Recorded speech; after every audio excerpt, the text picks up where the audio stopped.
कि ट्रेड लेना है, जानबूझकर ट्रेड लेना है। कोई भी ट्रेड हम जो स्ट्रेटेजी हमारा रहता है उसमें हमारा क्या रहता है कि फंड ऐड करना, फंड ऐड करने के बाद जानबूझकर ट्रेड ढूंढना, ऐसा जनरली लोग करते हैं।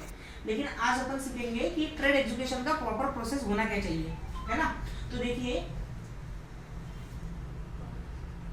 जनरली क्या होता है, 4 टाइप का एनालिसिस होता है ना।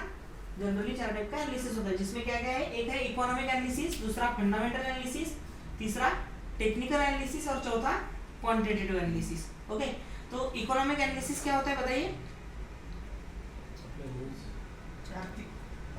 कंपनीची आर्थिक स्थिती, बरोबर ना। कंपनीची काय इकॉनॉमिक स्थिती आहे, कंपनी डेप्ट मध्ये आहे का, कर्जामध्ये आहे का, कंपनीवर फ्री कॅश किती आहे, हे सगळं बघणं म्हणजे काय आहे, इकॉनॉमिक एनालिसिस। फंडामेंटल एनालिसिस म्हणजे काय,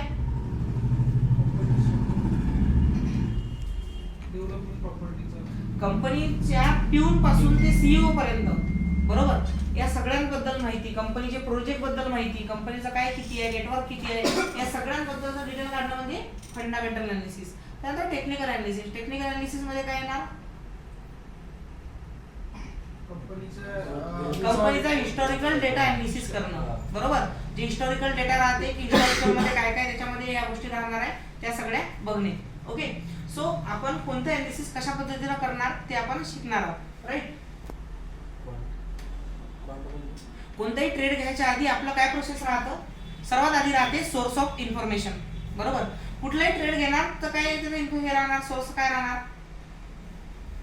आपल्या ब्रोकरनं सजेस्ट केला, बरोबर, टिप्स दिली, एंजलच्या ऍप्लिकेशनवर आलाय, मोतीलालच्या ऍप्लिकेशनवर आलाय, आयएफएलच्या जे पण तुमचं ऍप्लिकेशन असेल त्या ऍप्लिकेशनवर तुम्हाला तिथे टिप सेक्शन मध्ये मिळाला, टीव्ही वरती न्यूज भेटली, बरोबर, कोणत्या मित्रांना सांगितलं, फ्रेंडना सांगितलं, बरोबर। या पॉसिबल 5-6 गोष्टी आहे, या काय करतात हे आपल्याला सांगतात, सजेशन देतात आणि आपण ट्रेड घेतो, बरोबर ना।